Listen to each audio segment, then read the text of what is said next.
Alright.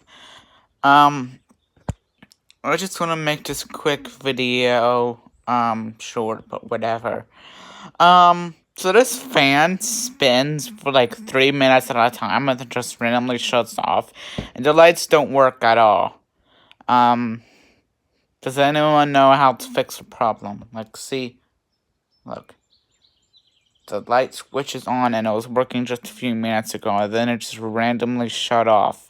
The lights don't even work at all, so if anyone knows how to fix, or any electricians, hit me up.